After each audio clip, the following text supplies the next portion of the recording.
তো বন্ধুরা আজকে আমরা আবার বেরিয়ে পড়েছি একটা নতুন ডেস্টিনেশনে, যেটা হচ্ছে নিউ আলিপুর মিউজিয়াম। এটা জাস্ট রিসেন্টলি 2022-এ উদ্বোধন হয়েছে। তো আমরা সবাই মিলে বেরিয়ে পড়েছি আজকে। তো সেখানেরই কিছু জায়গা তোমাদের সামনে তুলে ধরবো এবং ঐতিহাসিক যে ব্যাপারগুলো স্বাধীনতা সংগ্রামী সেগুলো তুলে ধরছি। সো আই থিংক আমাদের উপর চলে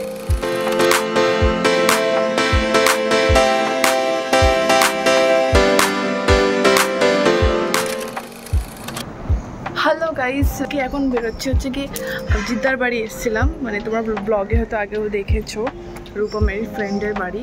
তো এটা এখন ফ্রেন্ডের বাড়ি, আমি ফ্ল্যাটে ছিলাম, ফ্ল্যাট থেকে এবার এখানে আসলাম লাঞ্চ টাঞ্চ করে। তো আমরা এখন আলিপুর মিউজিয়ামে যাচ্ছি।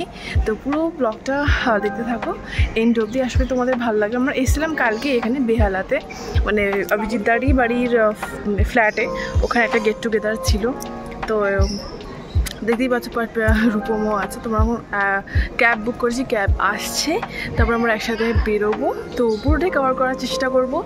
তো মানে কি কোথায় যাবো, কি প্ল্যান করবো, এই প্ল্যান করতে করতে এদের বছর লেগে যায়। তো কোথাও তো যেতেই হতো, কালকের প্ল্যানটা হয়ে গেছে। তো এখন উবের আসছে, তো চলো ওখানে পুরোটা কভার করবো। আলিপুর মিউজিয়াম যারা চ্যানেল নতুন আছে এটা লাইক কমেন্ট সাবস্ক্রাইব করে দিও। সো আই থিঙ্ক আমাদের উবের চলে এসছে। সো চলো যাই, গিয়ে পুরো ক্যাপচার করবো, আর সঙ্গে থাকো, সাথে থাকো। আর যারা বেল নোটিফিকেশান অন করে না, ওরা অন করে চলে এসছে। ওই যে ওখানে আন্টি আছে, ওই যে আন্টি, ঠিক আছে, হাই করে দাও। ঠিক আছে, চলো চলো চলিয়ে উঠিয়ে। ও স্যার আগে বসে পড়েছে, ঠিক আছে। 1668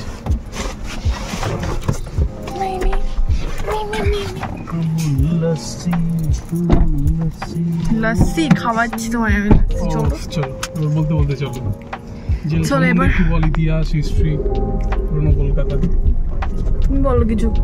অনেক অনেক তো অনেকদিন পর আবার একটা মিউজিয়ামের দিকে আমরা এগিয়ে যাচ্ছি। আমি বললাম ফিল্ম দেখতে চলো, বাট ফিল্ম তো দেখি বাড়িতে, একটু অন্য কিছু এক্সপ্লোর করি, মিউজিয়াম দেখি। আর ফাইনালি আলটিমেটলি আমাদের মিউজিয়াম যাওয়ার প্ল্যান হলো। একটু গরম পড়েছে, হাওয়াটা ভালো দিচ্ছে বিকালবেলা থেকে রাত অবধি। সকালবেলাটা যদি রোদ আছে সেখানে একটু যেটা হয়। তো থাকুন আমাদের সাথে, এবং ইতিহাসের যে পুনরুত্থান, ঠিক আছে, কিভাবে ব্রিটিশদের সময়, ঠিক আছে, কিভাবে ট্রিট করা হতো ইন্ডিয়ানদের, ঠিক আছে, সেই মুহূর্তগুলো সুন্দরভাবে ওরা মিউজিয়ামের মধ্যে সেগুলোকে ক্যামেরাবন্দি করেছে, এবং সেটাকে সুন্দর করে স্মৃতিচারণা করানোর জন্য আমাদের পুরো ব্লগটা কিন্তু প্রথম থেকে শেষ পর্যন্ত দেখতে হবে। চলো বেহালা পর্ণশ্রী থেকে আমরা এখন বেরোচ্ছি। এখান থেকে কতক্ষণ লাগে? 15 মিনিটস না? হ্যাঁ 15 মিনিটস তো ফোনে দেখাচ্ছে, রঞ্জিতদা বলছে আধ ঘন্টা। Let's see. তো আমরা এই নেমে পড়লাম, দেখতেই পাচ্ছ তো টাইমিং এবং বাইরের যে ভিউটা নিউ আলিপুর মিউজিয়ামের, সেটা আপনাদের সামনে আস্তে আস্তে আমরা তুলে ধরলাম। তো আমরা হচ্ছে ওলা করে এসেছিলাম বেহালা থেকে। তো আপনারা যদি আসতে চান তো যতীন দাস পার্ক যে মেট্রো রয়েছে সেখান থেকেও আপনারা আসতে পারেন। শিয়ালদা বা হাওড়া যে কোনো ডেস্টিনেশন থেকে আপনারা আসতে পারেন। তো চলুন এবারে দেখা যাক। এন্ট্রিটা তো আপনারা দেখতেই পেলেন, এর টাইমিংটা আমরা বলে দিলাম যে 12টা থেকে 5:30 পর্যন্ত রয়েছে। এবং একটা জিনিস কি, আমরা এই নিউ আলিপুর যে জেলটা রয়েছে এটা কিন্তু 1906 সালে যে তৈরি হয়েছিল। তারপরে আমরা কিন্তু বাইরে থেকেই সবসময় দেখেছি যে এদের জীবনযাত্রাটা কিভাবে এরা জেলের মধ্যে কাটায়। তো আপনারা এখানে এলে আমি আপনাদের প্রমিস করতে পারি যে এদের জীবনযাত্রার এই কক্ষে ঢোকার পর সঙ্গে সঙ্গে আপনার মধ্যে একটা অন্যরকম অনুভূতি চলে আসবে, এবং আপনি বুঝতে পারবেন যে এদের লাইফ কত কঠোর ছিল ভেতরে, এবং ইংরেজরা আমাদের যেভাবে শাসন করে গিয়েছে, তো সেই সময় মানুষেরা সেটা কিভাবে, স্বাধীনতা সংগ্রামীরা কিভাবে ফেস করতো। তো এই হচ্ছে সেই মেন গেট। এবং আরেকটা জিনিস কি, এই মেন নিউ আলিপুর জেলের উপরেই একটা সুন্দর কফি শপও করেছে, তো যেখানে আপনারা গিয়ে একটুখানি রেস্ট, একটু গেট টুগেদার এগুলো করতে পারে। তো এবারে আমরা আস্তে আস্তে চলেছি টিকিট কেটে নেওয়ার পর আমরা জাস্ট ভেতরে ঢুকে গেলাম। অভিজিৎ যা তাকাচ্ছে আমাদের দিকে। তো এবার এখানে টিকিটের মূল্যটা হচ্ছে 30 টাকা করে রয়েছে, যারা যারা আমাদের ইন্ডিয়ান সিটিজেনশিপ রয়েছে। এবং এখানে আরেকটা জিনিস, এখানকার যে চারিপাশের পরিবেশটা এনারা কিন্তু সুন্দরভাবে মেনটেন করেছে, যে গ্রিন ব্যাপারটা, সবুজ ব্যাপারটা সেটা। তো যাই হোক, এটা হচ্ছে রিনোভেশন করার পর হয়েছে। যখন এখানে জেলে কয়েদিরা থাকতো তখনও এতটা মেনটেন হতো কিনা আমরা জানি না। তো এর রিনোভেশনটাও একটা ভিডিও বানানো আছে, আপনারা বেরোনোর সময় দেখতে পাবেন। সেখানেও কিন্তু আগে কীরকম ছিল এবং রিনোভেশন করার সময় থেকে এখনের পুরো জিনিসটা কিন্তু সুন্দরভাবে এক্সপ্লেন করা রয়েছে। তো এখানে বিভিন্ন রকমের বসার সিট রয়েছে এবং এখানে একটা সুন্দর একটা আর্টিস্টিক ভিউ, যেটাকে বলা হয়েছে যে চেন দিয়ে এই যে বিভিন্ন আমাদের স্বাধীনতা সংগ্রামী যারা রয়েছিলেন তাদের কিন্তু এখানে সুন্দরভাবে একটা আর্টিস্টিক ভিউ দিয়ে সেটাকে সুন্দরভাবে মেনটেন করেছে। তো অভিজিৎ কিছু বলছে এখন। আমরা ঢোকার পরে এটা দেখলাম যে যারা স্বাধীনতা সংগ্রামী ছিলেন তারা দেশের জন্য অনেক জান প্রাণ দিয়েছেন, তাদের কিন্তু ফাঁসি হয়েছে, তাই তাদের নাম মেনশন করা আছে। অনন্ত হরি মিত্র, প্রমোদ চৌধুরী, দীনেশ গুপ্ত, রামকৃষ্ণ বিশ্বাস, দীনেশ মজুমদার, আপনারা অনেকেই হয়তো নাম শুনে থাকবেন। তো এই ঘুরছে, আমাদের সাথে থাকুন। অনেক বড় এরিয়া, এই জায়গাটা এত শীতল, মানে হাওয়া বাতাস দিচ্ছে, যেহেতু অনেক গার্ডেন টাইপের আছে। আম পড়লে আমরা কুড়ি নিয়ে চলে যাবো। তো নিজেদের একটা স্বাধীনতা সংগ্রামী একটা ফিলিংস ভাইবস আছে এখানে। তারা একটা ফটো তুলবো, খুব সুন্দর জায়গাটাকে একটা রিভাইভ করেছে। তার সাথে দেখো এই যে ঘর, মানে জেলের এই যে অফিস কীরকম হতো ইংরেজদের ব্রিটিশদের আমলে, এই যে টালির দেওয়া এই যে এদের যে অফিস, এগুলো সুন্দর করে। ওই পাশে দেখো এই যে দোতলায় যে ওরা যে কয়েদিরা থাকতো, ওদের ঘরের উপরের ভেন্টিলেশনটা কত ছোট ছিল। কয়েদিদের মধ্যে থাকতো। আমাদের কোনো সৌভাগ্য হয়নি যে জেলের ভিতরে ঢুকে আমরা জেল দেখবো, বাট সৌভাগ্যটা হলো যখন জেলটা অন্য জায়গায় শিফট করে নিয়ে গেল, সেন্ট্রাল জেল থেকে সেটা একটা মিউজিয়ামে কনভার্ট করা হয়েছে। সেটা আমাদের জীবনের সৌভাগ্য হলো মিউজিয়ামটা দেখার জন্য। ভালো লাগছে, এনজয় করছি, সবাই ঢুকলাম। খুব ভালো একটা কফি হাউস রয়েছে উপরে। হ্যাঁ, ঢুকতেই আমরা লেফটে দিকে দেখলাম, উপর দিকে আছে জেল। এটা একটা জাস্ট আমরা ওই পাশে যাবো, তো এটা একটা বড় মানে কমন জেল আর কি, ঠিক আছে, যেখানে স্বাধীনতা সংগ্রামীরা থাকতো। তো এবারে এদের যে ম্যাপটা সেটার দিকে আমরা এগিয়ে যাচ্ছি আস্তে আস্তে, ঠিক আছে। এখানে সবথেকে বড় ব্যাপার আমাদের নেতাজিরও সেল ছিল, ঠিক আছে, অনেকটা বড় জায়গা।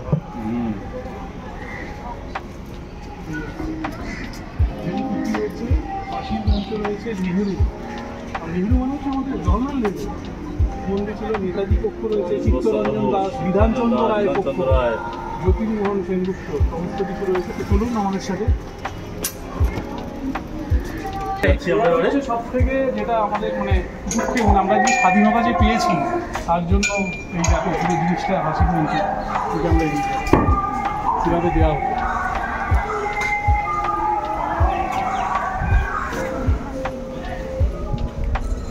কীভাবে যখন একজনকে নিঃশব্দে ইংরেজরা ফাঁসির মঞ্চে নিয়ে যেত তখন কীভাবে চিৎকার হতো।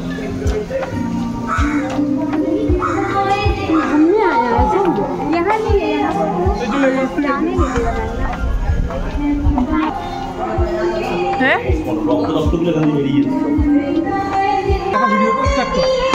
কি আচ্ছা, হ্যাঁ ঠিক আছে, তুমি লক করে দিও না আবার।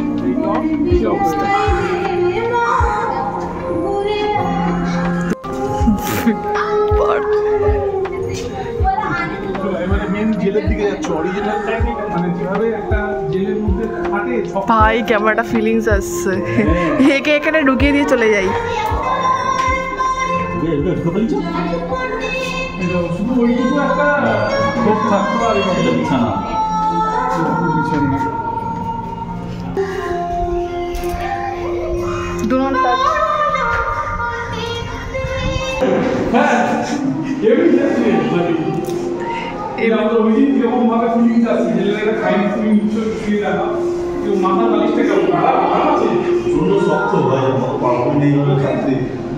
এটা দিনের পর দিনে কি করে শোয়ে ভাই,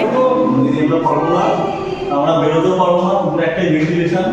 আমরা যদি ওপরে যদি ওঠারও চেষ্টা করি উঠতে পারবো না, কত বড় হাইট চালে না।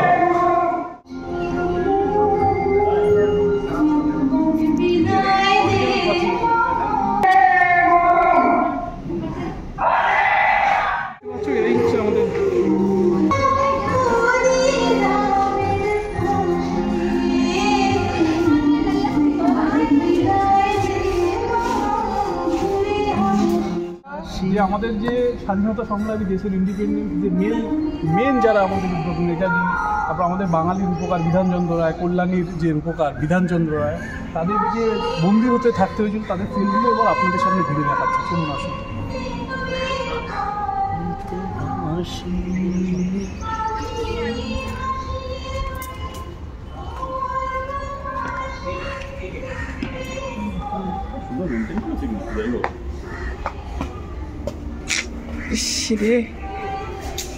কষ্ট বলতে দেওয়ালের ডেপগুলো দেখ, দেওয়ালটা কত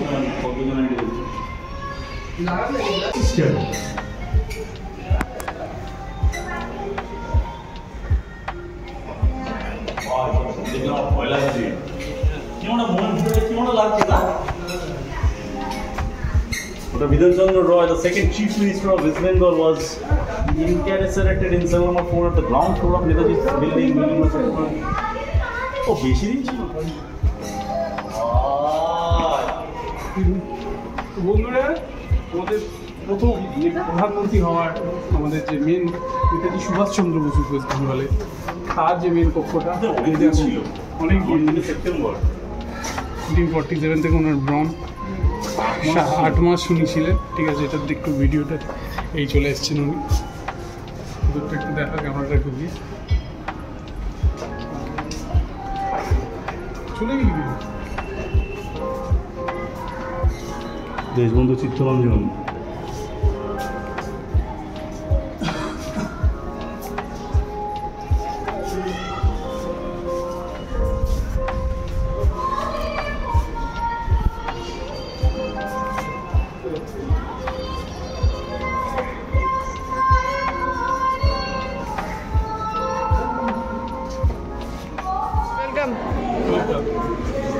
चलो जाइए आप। চলো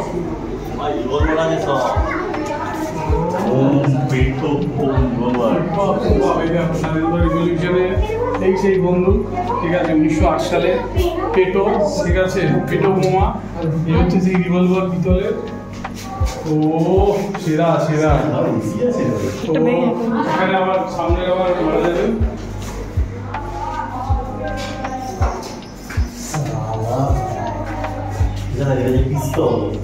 ও এই যে বইয়ের মধ্যে করে এই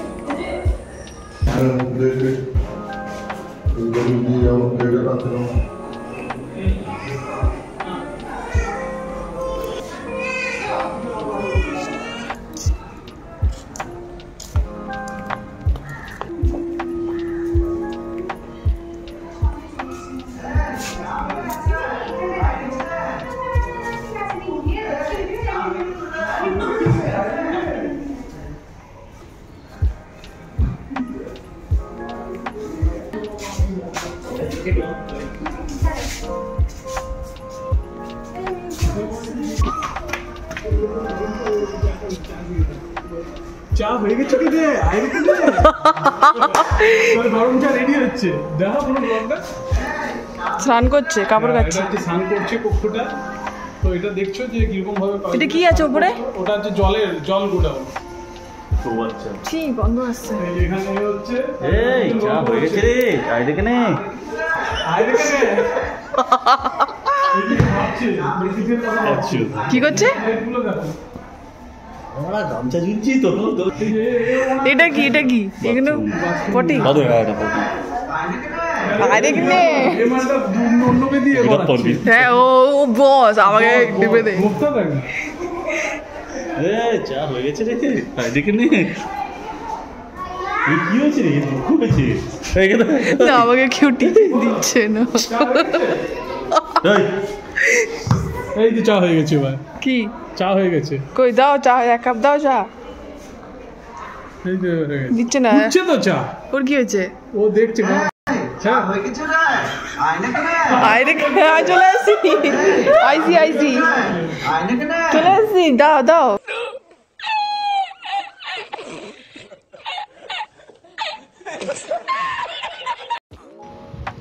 এরপর আমরা আস্তে আস্তে হেঁটে চলেছি আমাদের ওয়েস্ট বেঙ্গল সরকারের এই মিউজিয়ামটা করার পর কি কি গিফট পেয়েছে বা কি কি রিকগনিশন পেয়েছে অল ওভার ওয়ার্ল্ড থেকে, সেটা কিন্তু এখানে রয়েছে। তাছাড়াও এখানে বিভিন্ন রকমের ডিজিটাল ফ্রেম এবং স্বাধীনতা সংগ্রামীর বিভিন্ন রিভলিউশনের আলাদা আলাদা কক্ষ করে এখানে কিন্তু জিনিসগুলোকে সুন্দরভাবে রিপ্রেজেন্ট করা হয়েছে। তো চলুন সেই জিনিসগুলো আপনাদের সামনে আমরা একটা একটা করে দেখাচ্ছি। তো এই যে এত গিফট পেয়েছে অলরেডি মমতা বন্দ্যোপাধ্যায় এই মিউজিয়ামটাকে সুন্দরভাবে রিনোভেট করার পর, এবং বিভিন্ন ঐতিহাসিক মুহূর্ত মমতা বন্দ্যোপাধ্যায়ের যে এই শাহরুখ খান বা নাইট রাইডার্স এবং তার বিভিন্ন রকমের পার্টিগত বিভিন্ন রকমের যে রকম সম্মেলনগুলো হয়েছে সেগুলোর কিছু কিছু সুন্দর মুহূর্ত আপনাদের সামনে কিন্তু এই অডিও ভিজুয়াল এবং সুন্দর সুন্দর পোস্টারের মাধ্যমে এখানে তুলে ধরা হয়েছে। তো এই হচ্ছে মিউজিয়াম। আর আরেকটা জিনিস, এই মিউজিয়ামে শুধুমাত্র যে রিনোভেট করেছে তা নয়, ঐতিহাসিক আপনারা দেখলেন যে বিভিন্ন রকমের আগেকার দিনের বন্দুক বা অস্ত্রাগারের যে হিস্ট্রি সেগুলোও কিন্তু সুন্দরভাবে এখানে তুলে ধরেছে। তাছাড়া বিভিন্ন রকমের নেতাজি সুভাষচন্দ্র বোস, গান্ধীজি এবং আমাদের যত স্বাধীনতা সংগ্রামী রয়েছেন তাদের কিন্তু প্রত্যেকের কিছু না কিছু সংক্ষেপে এখানে বিস্তারিত করা রয়েছে। এছাড়া আমাদের এই স্বাধীনতা সংগ্রামের এই যে ছোট্ট ছোট্ট জিনিসগুলো কিভাবে সারা বিশ্বে এফেক্ট ফেলেছিল সেটাও কিন্তু এখানে বিভিন্ন কক্ষের মধ্যে রয়েছে। তো আপনারা দেখতে পাচ্ছেন সেই জিনিসগুলো। আর এটা হচ্ছে সেই বন্দুক মাস্টারদা সূর্য সেন, যেটা দিয়ে হচ্ছে ইংরেজকে ওরা ষড়যন্ত্র করেছিল মারার জন্য। তো এটা হচ্ছে সেই সিঁড়ি দিয়ে আমরা আস্তে আস্তে উপরের দিকে উঠে যাচ্ছি। তো এখানে এইরকম রুম হিসেবে রয়েছে। আর এখানে আরেকটা জিনিস কি, এখানে কিন্তু এই জেলের মধ্যে অনেক সিঙ্গেল কক্ষও রয়েছে, তার সাথে সাথে অনেকগুলো রয়েছে যেখানে হচ্ছে অনেক কয়েদি একসাথে থাকতো। তো এখানে 2-3 রকমের হচ্ছে স্ট্রাকচার রয়েছে, তো সেই জিনিসগুলো এলে আপনারা দেখতে পাবেন। তারপর আরেকটা এখানে হচ্ছে কয়েনের যে রিভলিউশন সেটাও কিন্তু সুন্দরভাবে এখানে আপনাদের সামনে তুলে ধরেছে, যে আমাদের অর্থনৈতিক যে রিভলিউশন।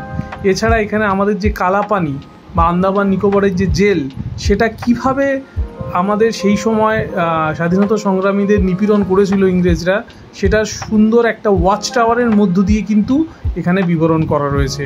এছাড়া এখানে আরেকটা জিনিস দেখতে ভুলবেন না, আপনারা যদি টাইম নিয়ে আসেন, এখানে অডিও ভিজুয়াল দিয়ে পুরো স্বাধীনতা সংগ্রামী এবং জেলের বিভিন্ন রকমের ঐতিহাসিক ব্যাপারগুলোকে ফুটিয়ে তোলা হয়। সেটা যদি আপনারা টাইম নিয়ে আসেন সকাল থেকে, তাহলে কিন্তু সেটাও আপনারা দেখবেন। তো এই হচ্ছে সেই কয়েনের এবং যে ফিনান্সিয়াল, ইন্ডিয়ার গভর্নমেন্টের যে ফিনান্সিয়াল, তার যে বিবর্তন ঘটেছে পয়সার 1 আনা 2 আনা, 1 পয়সা 2 পয়সা, তারপর 1 টাকা 2 টাকা, ঠিক আছে। তো সেই জিনিসটা এইখানে কিন্তু এই মিউজিয়ামে সুন্দরভাবে দেখানো রয়েছে, যেটা আমরা দেখতে পাচ্ছেন। এবং বিভিন্ন আমাদের যে যারা ফ্রিডম ফাইটার তাদের মূর্তির মধ্য দিয়ে কিন্তু এগুলো রয়েছে। এবং এখানে কিছু কিছু দুর্গা পুজো, যেগুলো ফেমাস দুর্গা পুজো, সেগুলোর কিছু কিছু পিতল যেগুলো অ্যাওয়ার্ড পেয়েছে সেগুলো এখানে সংরক্ষিত করে রেখেছে।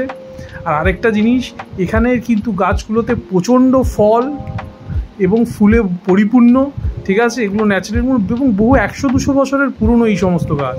আর আরেকটা জিনিস, এখানে জাস্ট বেরোনোর পর আপনি বিভিন্ন রকমের এখানে হচ্ছে ছোটোখাটো কিছু কুটির শিল্প বা ছোটোখাটো বিভিন্ন রকমের গিফট আপনি কিনতে পারেন, যেগুলো আপনাদের প্রিয় বা আপনি এসেছিলেন তাদেরকে গিফট করার জন্য বা ঘরে সাজিয়ে রাখার জন্য। তো এই দেখতে পাচ্ছেন যে বিভিন্ন রকমের মাটির শিল্প, বিভিন্ন রকমের তাঁত, হ্যান্ডলুম, বিভিন্ন রকমের শোপিস, বিভিন্ন রকমের শাড়ি, কুর্তি, ঠিক আছে। তো আমরা যেটা কিনলাম সেটা হচ্ছে জাস্ট একটা কাঠের তৈরি একটা রাজারানী কিনলাম, এবং তার সাথে আরেকটা হচ্ছে লক্ষ্মী প্যাঁচা, যেটা হচ্ছে শুভ প্রতীক। তো এরপরে আমরা একটা জাস্ট এখান থেকে একটা কফি মগ নিলাম, ঠিক আছে। তো আপনারাও বিভিন্ন রকমের শোপিস এই সমস্ত জিনিসগুলো পেয়ে যাবেন রিজনেবল প্রাইসে। তো এত সুন্দর একটা জিনিস দেখার জন্য আপনাকে নিউ আলিপুর মিউজিয়ামে আসতেই হবে এবং টাইম নিয়ে আসতে হবে, এবং ঐতিহাসিক এবং স্বাধীনতা সংগ্রামীর একটা সুন্দর মুহূর্ত এবং তাদের স্ট্রাগল দেখার জন্য একটা সুন্দর জিনিস। চলো আজকের মতো টাটা, বাই বাই।